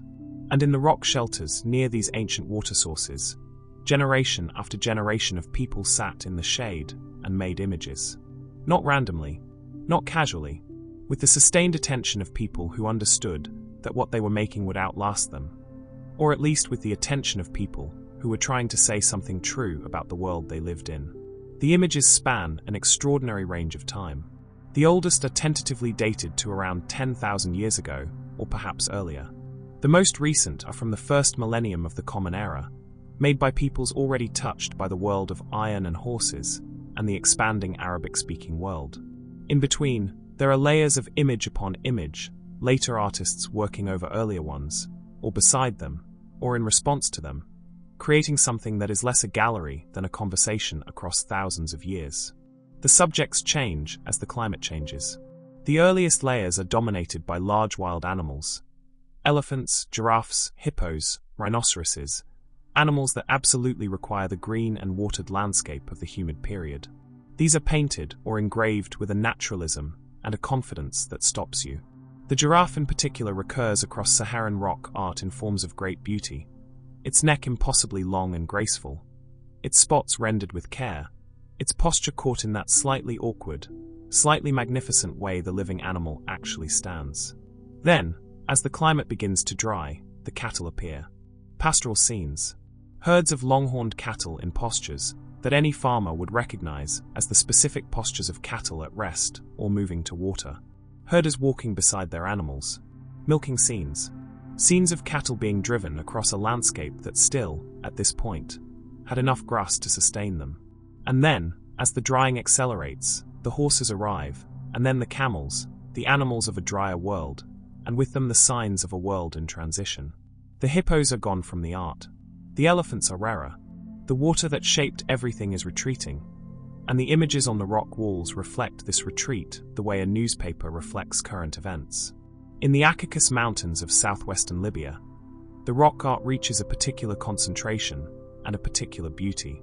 The Wadi Akakis, a valley system cutting through these ancient sandstone mountains, contains thousands of individual sites, paintings in red and yellow and white ochre, and engravings cut into rock faces that have been sheltered from the worst weathering for thousands of years. The cave visions of the Akakis include some of the most remarkable individual images in all of prehistoric art. There are the round-headed figures, painted in dense earth colors, their bodies thick and their heads simple spheres, that have led to decades of scholarly debate about their meaning. Are they masked figures? Representations of spirits? Images of beings from another realm? No one knows. They predate writing by so many thousands of years that there is no textual tradition that might provide a clue. They stand in their ochre worlds, round-headed and present, communicating something with great apparent urgency and perfect opacity. There are also scenes of great human warmth. A family group around a fire, children running, a figure that appears to be dancing, its posture unmistakable even after 8,000 years, the lifted foot, the outstretched arms, the particular tilt of a body that is moving to music or at least to rhythm. Someone was dancing in the Akakis Valley when the Sahara was green, and the dancer left a shadow on the rock that has outlasted everything else they ever did. Further east, in the plateau of the Gilf Kabir, a great sandstone massif in the far southwestern corner of Egypt, there is a place that became famous in the 20th century, partly through fiction and partly through the quiet determination of real explorers. The Cave of Swimmers takes its name from the figures painted on its walls. Human forms in postures that are unmistakably aquatic, their arms extended above their heads, their legs kicking behind them, their bodies horizontal in the universal attitude of swimming. They were painted here, in this rock shelter in the heart of what is now absolute desert, during the African humid period, when the Gilf Kabir Plateau was surrounded by grasslands and the seasonal watercourses that cut through it may have held standing water. The cave was first brought to wider attention by the Hungarian explorer Laszlo Almasi in the 1930s, whose desert travels also inspired the fictional Count Almasi in the novel The English Patient. The real Almasi was a complex figure whose Saharan explorations were genuine and significant. His discovery of the Cave of Swimmers was one of the most evocative archaeological finds of the 20th century, not because the art is the most technically sophisticated or the most extensive, but because of what it says about the world that made it. People swam here. In what is now one of the most arid and inhospitable places on Earth, people swam and thought it worth recording. They found this cave, and they painted what they knew. They painted their life as it was. And their life included water deep enough to swim in. To stand in the Cave of Swimmers and look at those figures is to feel the full weight of climate change in human terms. Not as statistics or projections, but as a before and after. The before is painted on the walls. The after is the view from the cave entrance. In the Tassalai Energer Plateau of southeastern Algeria, one of the greatest concentrations of prehistoric rock art in the world is accompanied by something equally extraordinary in its own way. The plateau is home to one of the Sahara's most remarkable natural phenomena, a petrified forest. The trees, turned to stone over 160 million years, lie scattered across the plateau and the surrounding desert in pieces and fragments, their trunks still showing the texture of bark, their cross-sections revealing the ring patterns of their growth. They are the remnants of a forest that flourished when the Saharan region was part of a vast equatorial zone, before the drift of continents and the long, slow changes of geology transformed it into something unrecognizable. These stone trees were already ancient beyond comprehension when the first humans arrived in the Tassili with their ochre and their careful hands. The people who made the rock art of the Tassili were themselves separated from the petrified forest's origins by a distance of time so vast as to be meaningless. And yet those stone trees were there, lying in the sun, when the first round-headed figures were painted on the walls of the plateau's shelters. They are there now. They will be there long after the last human hand has touched this landscape. The rock art of the Tassili and the surrounding Saharan region represents the work of at least 20 different cultural periods, painted and engraved over approximately 10,000 years. Some individual sites show as many as a dozen overlapping layers of image, each generation working in and around, and sometimes over the work of those who came before. Not out of disrespect, or at least it does not feel that way. More like a conversation, an addition to something ongoing. The hunters who painted elephants, the herders who painted cattle, the later peoples who painted horses and then camels, all of them using the same rock shelters, the same smooth faces of ancient sandstone, the same basic materials ground from earth and mixed with animal fat or water, all of them reaching toward the same impulse. To make a mark. To say, this is what I saw. This is what I knew. This is what I wanted you to know I had been here. The marks remained. The people are gone, dispersed and changed and mixed into the long river of human history that flows through and past any single group. But the cave walls held. The sandstone held. The dry air held. And the swimmer swims on. In the absolute silence of a Saharan afternoon, in the filtered light that enters a rock shelter at a low angle and falls on painted walls that no living eye may have seen for months or years, there is a quality of presence that is very difficult to describe and impossible to dismiss. Something is there, not in a supernatural sense, or not necessarily, but the accumulated intention of all those human hours, all that looking and thinking and grinding of pigment and lifting of hand to stone, does not entirely dissipate. It stays in the rock the way warmth stays in stone after the sun has moved off it. You can feel it, if you are quiet enough, if you stop long enough, if you let the desert do what it does best, which is to reduce everything to essentials, to strip away the noise and the hurry and the insistence of the ordinary world, until what remains is just you and the painted wall and the swimmer moving through ancient water in the amber light. That is enough. That has always been enough. Rest here for a moment. Listen to the silence the rock art lives in. Feel the 10,000 years of it, gentle as warm stone, patient as the desert itself. The swimmers are still moving. The dancers are still dancing. The giraffe is still standing in its impossible grace against the painted sky. They are waiting, as the desert waits, with all the time in the world. The desert does not destroy cities. It absorbs them. This is a distinction worth holding on to, because it changes the nature of what is lost. Destruction implies violence, a sudden ending, fire or flood, or the deliberate erasure of one people by another. But the cities that the Sahara has taken were mostly taken slowly, almost tenderly, the sand arriving grain by grain, the wind filling doorways and courtyards and streets over decades and centuries, until the geometry of human habitation became indistinguishable from the geometry of dunes. The great ergs of the Sahara, those vast seas of sand that cover enormous areas of Algeria, Libya, and Mali, almost certainly conceal within them the remnants of settlements that were abandoned as the desert advanced. Not all of these were large or famous. Most were small, a cluster of mud brick houses around a well, a caravanserai at a crossroads of trade routes, a seasonal camp that became permanent and then, when the water table dropped or the route shifted, became abandoned and then became buried. The archaeological record for these smaller settlements is nearly non-existent because the settlements themselves are non-existent in any accessible sense. They are sand now. They are dune. But the sand shifts. And sometimes, after a particularly sustained wind has moved a dune some distance, the top of a wall appears. A doorway arch. The curve of a cistern rim.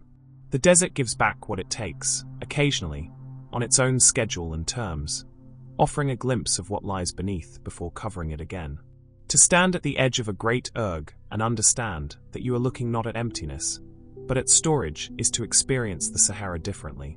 The sand is not the absence of things. It is the presence of everything that came before, held in suspension, waiting. Not all the desert cities are lost. Some stand, leaning slightly, worn at their edges, but essentially present. Their architecture a direct conversation with the climate and the light and the materials the desert provides. Chinguetti stands in the Adra region of Mauritania, in a landscape of reddish sand dunes and ancient rock that looks exactly as you imagine the deep Sahara should look. It was founded around the 13th century and became one of the most important cities in the Islamic world of West Africa, a gathering point for pilgrims from across sub-Saharan Africa who assembled there before the long journey north and east across the desert to Mecca. At its height, tens of thousands of pilgrims passed through Chinguetti in a single season. Some stayed. A city of scholars and traders and holy men grew around the ancient mosque at its center. The mosque's minaret is the city's defining image. Square, built of the same pale ochre stone as everything around it, projecting ostrich eggs from its corners in the tradition of West African Islamic architecture. It has been standing for 7 centuries. But it leans now. The sand is winning slowly. The city that surrounded the mosque has been partially swallowed, streets half-buried, doorways blocked with compacted sand, rooftops emerging from dune surfaces at angles that suggest the ground has simply risen around them. The families who remain in Chinguetti, a few hundred people in a city that once held tens of thousands, speak of this with a matter-of-factness that is itself a kind of dignity. The sand comes. They clear it. The sand comes again. They have been doing this for generations, and they will continue until they cannot. The minaret leans a little further each decade. The city shrinks. The dunes advance. And still the library collections that made Chinguetti famous persist in private family holdings. Thousands of ancient manuscripts in decorated leather bindings, stored in metal trunks against the encroaching sand. The words are still there. The knowledge is still there. The desert has not taken that, not yet. South and east, in the Mzab Valley of northern Algeria, a different kind of desert city presents itself. Gardia and its companion settlements, the 5 towns of the Mzab, were founded in the 11th century by the Mozabite Berbers, a community of the Abodi branch of Islam, who had been driven from the north by religious conflict and chose to settle in one of the most forbidding valleys they could find, as if daring the world to follow them there. The 5 towns that give Chinguetti its nickname of the 5 sister sanctuaries are each built on the same plan. A mosque at the summit of a hill with its tower serving as a watchtower, as much as a minaret, streets spiraling down from it in concentric circles, the houses packed tightly together so that their shared walls provide insulation against both heat and cold. Every house has an interior courtyard open to the sky to catch the night air. Every street is shaded by the close spacing of the buildings on either side. The entire city is a machine for living in the desert, engineered over centuries by people who understood exactly what the climate required and built accordingly. The Mzab cities are still inhabited. The Mozabite community still lives in them, still follows the architectural traditions of their founders, still builds in the same pale stone with the same proportions. Walking through Gardia is to walk through a city that is simultaneously medieval and entirely alive. The muezzins call echoing between the same walls that echoed it 1,000 years ago. The markets selling dates and spices and cloth in the same streets where the same things have always been sold. 1,000 kilometers to the northwest, in the foothills of the Atlas Mountains in southern Morocco, there is a settlement that has been inhabited for something like 3,000 years, and that represents the mud brick architectural tradition of the Saharan world at its most spectacular. The Ksar of 8 Benhadr rises from the north bank of a seasonal river on a slope of reddish earth, its towers and walls built entirely from the local clay, water, and organic material that is both the most practical and the most beautiful building material the desert produces. From a distance, the Ksar, which means fortified village, looks almost like a natural formation, its color so close to the earth beneath it and the cliff behind it that it seems to have grown there rather than been built. Up close, the detail reveals itself. Crenellated towers, decorative geometric patterns pressed into the surface of the walls, the careful proportions of gates and windows that belong to a long tradition of Berber Saharan design. The Pizé, or rammed earth construction, requires maintenance in a way that stone does not. Every heavy rain softens the surfaces and must be replastered and repaired. A building abandoned for a generation begins to dissolve back into the earth it was made from, melting slowly in the rare but powerful rains until nothing remains but a low mound of reddish soil indistinguishable from the ground around it. 8 Ben Haddou is maintained, a living monument, its occupied and semi-occupied structures constantly tended by the families who remain within its walls. The great Kasbahs of the south, the fortified family compounds of the Dra and Dades valleys, embody a principle of desert architecture that is both practical and profound. You build with what is here. You build to last as long as it needs to last, no longer, because the materials themselves will return to earth when the building is no longer cared for, which is exactly right. There is no waste in Pizé architecture. The building is made of the desert, and it returns to the desert. The circle is complete. In the high Atlas Mountains, where the Saharan world meets the Mediterranean world, there stands another ruin that speaks in a different register. Tinmel was founded in the 12th century as the spiritual birthplace of the Almohad dynasty, the Berber movement that swept from the mountains to control Morocco, Algeria, and eventually Al-Andalus in Spain. The mosque built there by the Almohad founder Ibn Tumut is one of the oldest mosques in Morocco. Its architecture the prototype for the great mosques the Almohads would later build at Marrakesh and Seville and Rabat. It stands now largely roofless, open to the sky, the arches of its prayer hall framing not a ceiling but clouds, or stars, or the particular blue of the high Atlas afternoon. The carved stucco of its arches has survived remarkably well in the dry mountain air, the geometric interlacing patterns still crisp after 9 centuries. When the wind comes through the valley and enters the mosque through its many arches, it finds the acoustics of a space designed to carry the human voice in prayer, and produces in their absence something that sounds, to a visitor standing in the right place, like an echo of something just said. The minaret, partly collapsed, still rises above the surrounding ruins. The call to prayer from Tinmel has not been heard for centuries, but the architecture was built to carry it, and the space remembers the sound the way all resonant spaces remember sound, not by containing it, but by being shaped by its long absence. In the desert, what is absent speaks as loudly as what is present. The swallowed city and the leaning minaret and the dissolving Kasbah are all saying the same thing, in their different materials and different states of return. We were here. We were made of this place. We are returning to it. And the desert receives them all, without distinction, into its patient and encompassing silence. Not all the paths that cross the Sahara were walked freely. For centuries, alongside the trade in salt and gold and cloth and books, the trans-Saharan routes carried another commerce, one that the silence of the desert does not erase and that the beauty of the landscape does not excuse.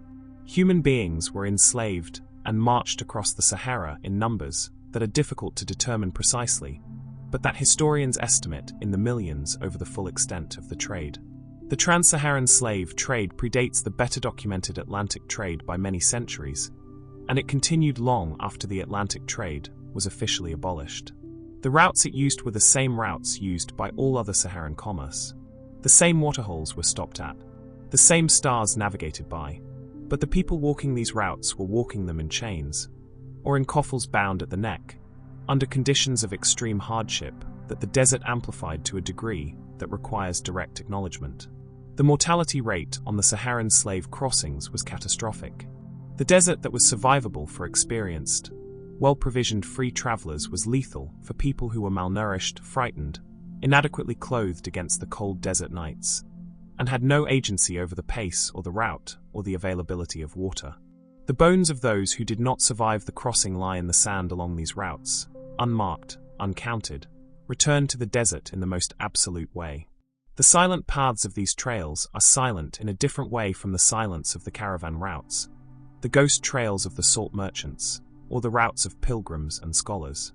They are silent with an absence that is not peaceful. The desert holds this history the way it holds everything else, without comment, without explanation, without the kind of narrative resolution that human beings find easier to carry. It simply preserves. It simply is. To walk any of the great Saharan routes with awareness of this history is to understand that the desert is not a neutral space. Every landscape is shaped by what happened in it, and what happened in the Sahara includes this. The acknowledgement is not a comfortable one. It should not be comfortable, but it belongs here, in any honest account of what the Sahara was and what crossed it. By the late 19th and early 20th centuries, a different kind of hard presence had arrived in the Sahara. The French Foreign Legion, that famous repository of men who had left whatever they were somewhere else and come to the desert to become something harder and simpler, established a series of outposts and forts across the Algerian and sub-Saharan reaches of French colonial territory. The names of these posts have a particular resonance in European military history. Bourgeois names that carry the dust of a certain kind of romance alongside the dust of the actual desert. The legionnaires who garrisoned these outposts lived lives of extraordinary monotony punctuated by violence. The desert, which Romantic literature had presented as a stage for adventure, turned out to be mostly heat and sand, and the grinding boredom of waiting, and the particular loneliness of being stationed at the edge of the known world with a foreign language, and a false name, and a past that you had formally agreed never to discuss. The ruins of legion forts in the Saharan interior have a quality of particular desolation. More so, in some ways, than ancient ruins, because they are not ancient enough for their function to be picturesque. You can still read them as what they were: guard houses and barracks and water towers, and the geometry of military occupation. But they are empty, and the desert is reclaiming them in the same slow way it reclaims everything else. The walls are cracking. The doors are long gone. Sand fills the interiors to windowsill height in some rooms. The flag that once flew here is gone, and the men who stood beneath it are gone, and the purpose they served is gone, and what remains is just the shape of human habitation, gradually becoming indistinguishable from the surrounding rock. The ghosts of the legion forts are not romantic ghosts. They are the ghosts of hard men in a hard place doing a hard, and often morally compromised thing. The desert does not romanticize them. It simply weathers them, the way it weathers everything, into something that can eventually be looked at with a kind of equanimity that was not available when it was happening. And between these two histories, the ancient forced crossings and the colonial military presence, there lived the people who had always been in the desert and would remain in it long after every foreign enterprise had withdrawn. The Harottan are a people of great complexity and great antiquity in the Saharan and pre-Saharan world. Dark-skinned and considered by scholars to be among the oldest inhabitants of the North African region, the Harottan lived for centuries in a social position that was profoundly constrained, associated with agricultural labor and craft work in oasis communities, frequently in conditions of dependency or unfreedom relative to the lighter-skinned Berber and Arab populations above them in the social hierarchy. But the Harottan were also the weavers, and in the weaving, there was something that hierarchy could not entirely contain. The textile traditions of the Harottan weavers are among the most remarkable in the Saharan world. Working on simple wooden looms in the dim interiors of oasis houses, they produced blankets and tent hangings and clothing of exceptional quality, using geometric patterns of great intricacy that were not written down but carried in the memory of the weaver, passed from mother to daughter across generations in the way all the most important Saharan knowledge was passed. The patterns were not merely decorative. They were a symbolic language, a vocabulary of shapes and relationships that encoded meaning about identity, status, spiritual protection, and the particular community of the weaver. The dreams that moved through the Harottan weaver's hands were not the dreams of the powerful, not the dreams of empire or trade or conquest. They were something quieter, and in some ways more durable. The dream of making something beautiful out of the materials at hand. The dream of passing something forward. The dream of a pattern that, once committed to memory, cannot be taken away. Some of those patterns survive in museum collections. Some survive in the memories of elderly weavers in oasis towns in Morocco and Algeria and Mauritania. Some have been lost in the ordinary way that knowledge is lost, when the last person who held it died before passing it on, in the ordinary silence that claims most human knowledge eventually. The desert does not distinguish between what we mourn and what we do not, between the knowledge we value and the knowledge we failed to value in time. It holds all of it with the same patience, the same indifference, the same capacity for preservation that occasionally returns to us, in a changed form, things we had given up as gone. The paths are silent. But they are still there, in the sand, if you know how to read them. There are places in the Sahara that feel as though they were made for no human purpose whatsoever, and are more beautiful for it. The Ennedi Plateau in northeastern Chad is one of those places. A vast sandstone massif, rising from the surrounding desert plains. Ennedi has been shaped over millions of years by wind and the rare but powerful rains that occasionally fall on its heights, and the result is a landscape of almost hallucinatory strangeness. Arches of rock span open air in shapes that seem structurally impossible. Towers of eroded sandstone stand in isolation, their bases narrowed to seeming fragility by the differential weathering of harder and softer rock layers. Canyons cut deep into the plateau, their walls striped in bands of red and orange and cream, their floors holding vegetation sustained by the water that runs off the plateau in the rainy season and sinks into the canyon sand. The arches of Ennedi are the plateau's most otherworldly feature. Some span tens of meters. Some are delicate and narrow, their remaining thickness apparently insufficient to support their own weight, but standing nonetheless, waiting for the particular storm or seismic tremor that will eventually, in the fullness of geological time, bring them down. To pass beneath one of these arches and look up at the stone curving overhead is to understand erosion as a form of sculpture, as patient and purposeful as anything a human hand has made, and incomparably grander in scale. The Ennedi Plateau is also one of the last places in the Sahara where crocodiles survive. A relict population of Nile crocodiles lives in the gelters, the deep rocky pools fed by underground water in the canyon floors of the Ennedi, isolated from their nearest relatives by hundreds of kilometers of desert. They have been there since the Green Sahara, since the time when the plateau was connected by rivers to the larger world. As the desert advanced and the rivers shrank and then disappeared, these crocodiles retreated to the last pools, and there they have remained, generation after generation, in their isolated stone pools in the deep canyon shade, a living remnant of a world that is otherwise entirely gone. The living arches of Ennedi, the stone ones as much as any other, are a kind of portal. They frame the sky. They create thresholds between one space and another. To walk through an arch that has been standing for 50,000 years is to pass through something that has no good name in human experience. A doorway in the oldest possible sense, leading from one version of the world into another. Further west and north, in the Holgar Mountains of southern Algeria, the landscape is different but equally remarkable. The Holgar is a volcanic massif, its peaks the remnants of ancient eruptions, their dark basalt a strong contrast to the pale sandstone of much of the Sahara. The highest peak, Mount Tahat, rises to nearly 3,000 meters, cold and bare, and swept by winds that feel impossibly arctic after the heat of the surrounding desert floor. In the Holgar, there is gold. Or there was, or there may still be. The gold mines of the Holgar are one of those subjects that exists in a space between verifiable history and persistent legend, which in the Saharan context is a space that many of the most interesting things occupy. References to gold sources in the central Sahara appear in medieval Arabic geographical texts, and the Garamantes and later Tuareg rulers of the region are recorded as possessing gold, whose origin was not the known sources of the West African goldfields. Where did it come from? Geological surveys conducted in the 20th century have confirmed the presence of gold-bearing rock formations in parts of the Holgar and surrounding regions.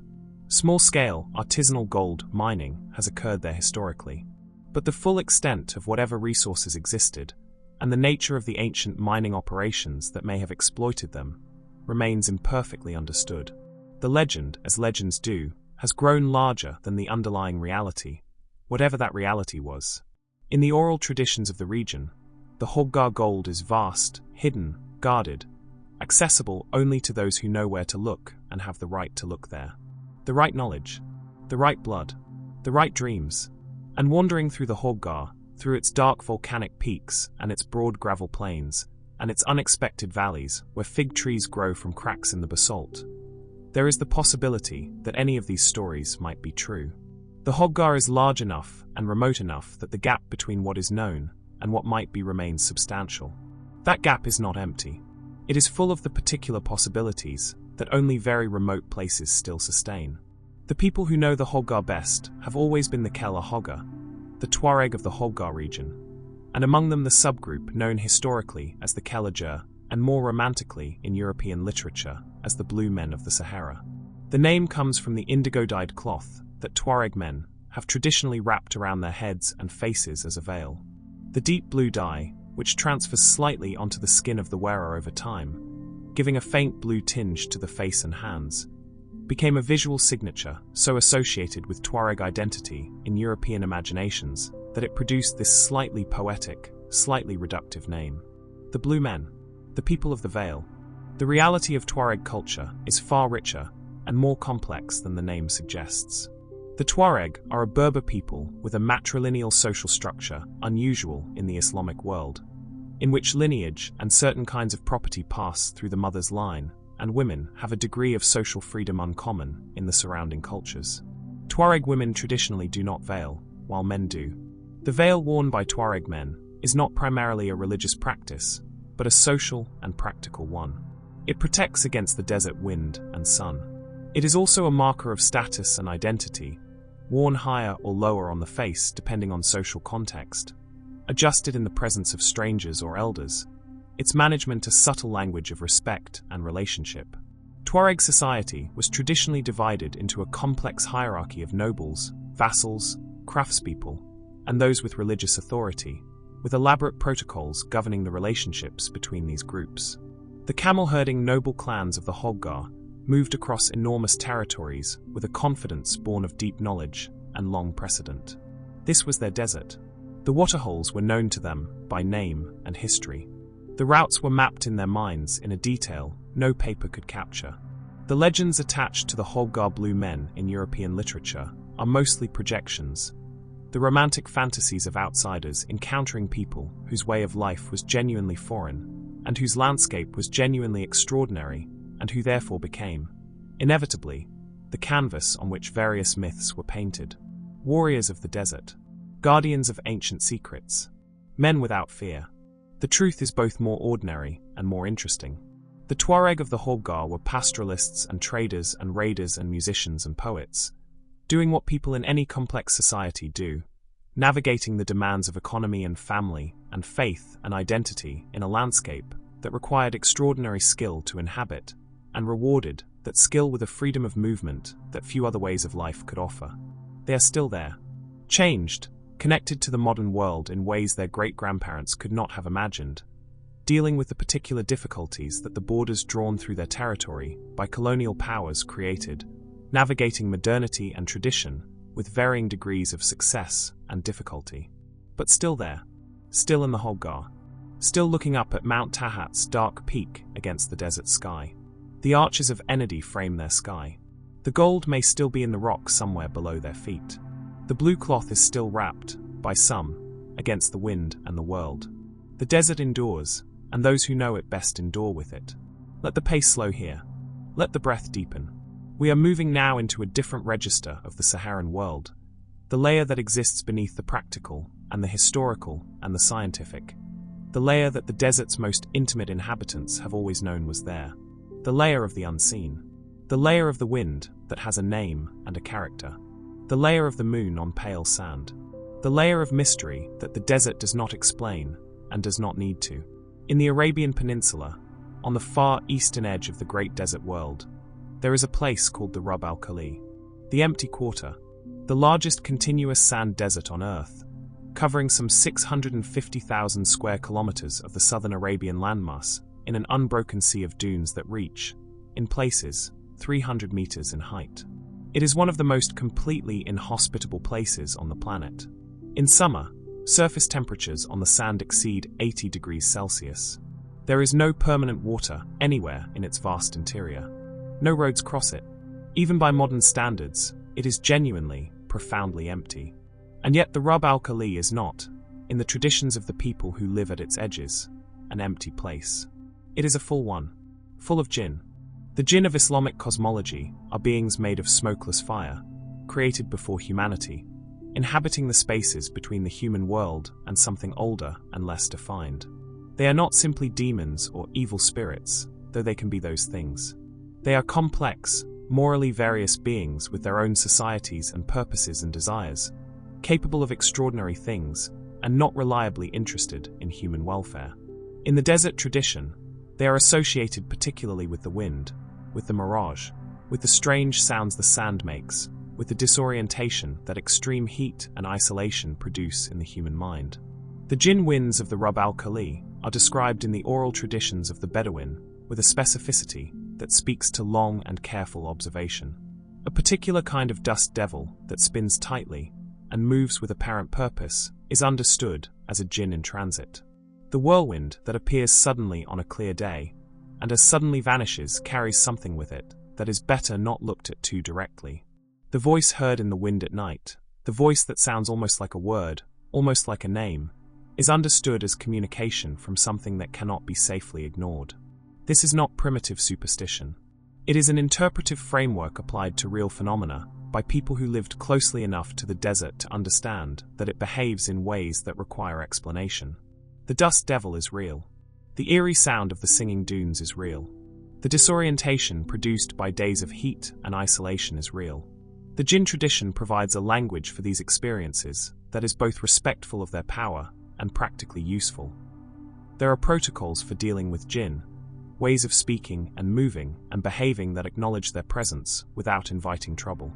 In a landscape where the unexpected can kill you, a cosmology that takes the unexpected seriously is not irrational. It is adaptive. And in the quieter nights, when the wind drops and the great desert settles into its most complete stillness, another kind of presence arrives. The moon over the Sahara is not the moon as most people know it. In a landscape without artificial light, on clear nights when the sky is fully dark, the moon provides genuine illumination. Not the pale suggestion of light that urban dwellers experience, but actual, navigable moonlight, enough to cast shadows, enough to read by if the page is white, enough to show the surface of the dunes in a cool and silver detail that the daytime sun, for all its power, never quite achieves. In this light, things move that do not move in the day. And among the things that move are scorpions. The scorpions of the Sahara are among the desert's most successful inhabitants, a lineage of animals so effective at surviving extreme conditions that they have changed relatively little in hundreds of millions of years. The fat-tailed scorpion of North Africa, one of the most venomous species in the world, emerges in the cool of the desert night to hunt insects and small spiders, moving across the sand with a fluid, almost liquid grace that is deeply unsettling if you know what you're looking at, and darkly beautiful if you can manage to observe it without fear. Under ultraviolet light, scorpions fluoresce. Their exoskeletons glow a pale blue-green in UV wavelengths, for reasons that are not yet fully understood by science. In the desert night, where the only light is the moon and the stars, this property is not visible to the human eye. But the scorpions move through the silver landscape, as if they know something about light that we do not. The scorpion moon dance is not a documented ritual. It is an image, an imagined thing, drawn from the reality of scorpions moving in moonlight across the pale Saharan sand, the silver and the shadow and the ancient arthropod choreography of a hunt conducted in silence. It is the kind of image that the desert produces in abundance for those who are still enough to receive it. The kind of image that settles into the mind and stays there, wordless and completely clear. And through it all, through the jinn winds and the moonlit sand and the ancient choreography of desert life, there moves the figure that has come to represent the Saharan world in its most profound and most mysterious aspect. The Tuareg veil is a paradox made visible. In most of the world's cultures, the female face is veiled and the male face is shown. The Tuareg inversion of this norm, men veiled and women open-faced, has fascinated outsiders for centuries and prompted an enormous amount of speculation, some of it informed and most of it romantic. The veil worn by Tuareg men, the tajelmust, is a length of cloth, traditionally dyed indigo, wrapped around the head and face in a way that leaves only the eyes uncovered. It is worn in public, in the presence of strangers, in the presence of in-laws.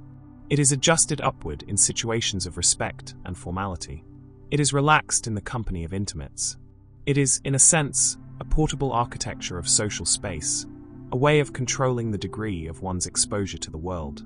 There is a quality of mystery in the veiled face that goes beyond the merely hidden. The eyes above the veil are required to carry the full weight of expression, of communication, of presence, and they do. Tuareg poetry and song are full of descriptions of eyes, the shape of them, the expression in them, the way they change in different lights, because eyes were what you had to work with. The veil did not diminish communication. It concentrated it. And in that concentration, something happens. The veiled figure in the desert light, moving across sand with that long, unhurried Saharan stride, becomes something more than a person going from one place to another. They become, to the watching eye, a figure from a deeper layer of reality. Not supernatural, exactly, but not entirely ordinary either. Present in a way that exceeds their physical presence, the way all veiled things exceed their literal reality, by suggesting the depth behind the covering. The mystery of the veil is the mystery the desert keeps always, at every scale. Something is here. Something is present. The desert shows you the surface, the sand and the wind and the light. And behind the surface there is always more. Always a layer deeper. Always something not quite revealed. That is not a frustration. That is the gift. Let it rest now, that sense of depth behind the surface. Let the jinn wind pass. Let the scorpion complete its silver dance. Let the veiled eyes look out over the dark desert and see what they see. The night is deep. The stars are steady. The Sahara breathes in the dark, slow and vast and patient, and everything that lives within it breathes with it. We began with a city. A white city, somewhere in the desert. A gate carved in the shape of a dove. A sleeping king, a sleeping queen. Gardens full of the sounds of water and birds. A treasure that was never quite wealth in the ordinary sense, but something harder to name. The idea that beyond the known, beyond the endurable, beyond the last dune of the last erg, there was a place of rest and abundance and extraordinary peace. We have traveled a long way since we first spoke that name. We have moved through star maps and salt mines, through ancient tunnels full of fossil water and moonlit caravans moving in their endless patient columns across the open sand. We have stood in caves where swimmers still move through water that evaporated 5,000 years ago. We have heard the hum of singing dunes and the whisper of water in Roman stone channels, and the faint echo of a call to prayer in a roofless mosque in the mountains. We have held a fossilized shell from a Saharan sea, and a fragment of meteorite older than the world. We have followed the ghost caravans until they dissolved into the heat shimmer, and we have sat with the Harottan weaver and watched meaning emerge, pattern by patient pattern, from thread and memory, and the deep human need to make something lasting. All of this, the whole vast and populated silence of the Saharan world, is what Zerzura actually is. Not a city, not a set of coordinates that a well-equipped expedition might one day finally pin down. Not a literal white dove above a literal gate. Zerzura is the name the desert gives to the thing that keeps people moving through it. The promise at the edge of the known. The conviction, never quite extinguished, that the next valley, or the next dune, or the next shifting of the sand will reveal something that makes all the crossing worthwhile. Every civilization that touched the Sahara brought its own version of this conviction. The Garamantes brought it underground, engineering water from depths where no water should have been, building their impossible cities in the deep desert because they believed the desert could be made to yield. The scholars of Timbuktu brought it to their manuscripts, writing down everything they knew in the conviction that knowledge was worth preserving even in the most vulnerable of materials, even in the most precarious of places. The rock artists of the Tassili brought it to the cave walls, pressing their knowledge of the living world into stone in the knowledge, or at least the hope, that the stone would remember. And the travelers brought it most literally, rising before dawn in the cold desert dark, loading their camels in the efficient and practiced silence of people who have done this many times before, finding their bearing from a star that does not move, and walking, always walking, toward the next waterhole, the next oasis, the next city, the next horizon that retreats as you approach, but never entirely disappears. Zerzura has never been found, because Zerzura is the finding. It is not the destination. It is the quality of attention brought to the journey.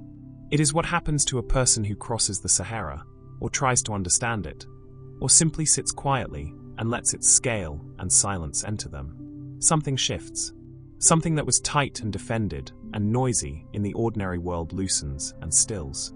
The desert performs this operation with reliable patience on anyone willing to submit to it, with heat and silence and the absolute indifference of a landscape that has been here for millions of years and will be here for millions more and does not need you to survive, and in not needing you, somehow, sets you free. The dove above the gate is the mind settling.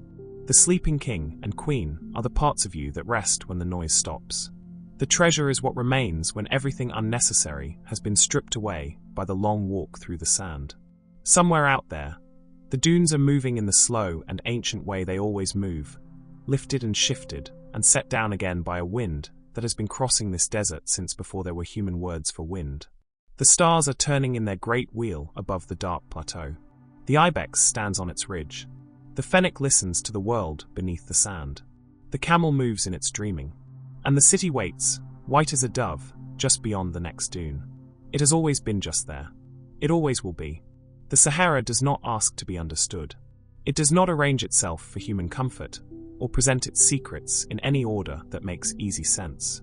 It is older than human language and larger than most human imagining, a place where the ordinary measures of time and distance simply stop working, where a single afternoon can feel like a month and 1,000 years of history can feel like something that happened yesterday.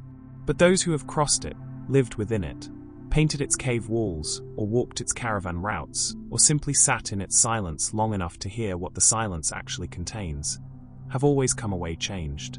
Not diminished by its scale, but expanded by it. Not silenced by its emptiness, but given back a deeper quality of attention. The desert teaches by subtraction. It removes the unnecessary, and what remains, once the noise and the rushing and the clutter of ordinary life have been blown away by the Saharan wind, is something very quiet and very clear and entirely your own. Tonight, wherever you are, the dunes are shifting somewhere under a sky full of stars that have been used for navigation for 10,000 years. Somewhere, an oasis is dark and fragrant in the late hours, its palms standing in the warm air, its water moving in quiet channels between the roots. Somewhere, the sand is singing its low and resonant song to no one and to everyone. The Sahara holds all its stories simultaneously, the swimmers and the scholars, the weavers and the wanderers, the cities dissolving back into earth and the crystals forming slowly in the dark. It holds them without hierarchy, without preference, with the vast and patient indifference that is, if you stay with it long enough, indistinguishable from love. Sleep now. The desert is keeping watch. It has been keeping watch for a very long time, and it is very, very good at it. Good night, and have a great, relaxing sleep.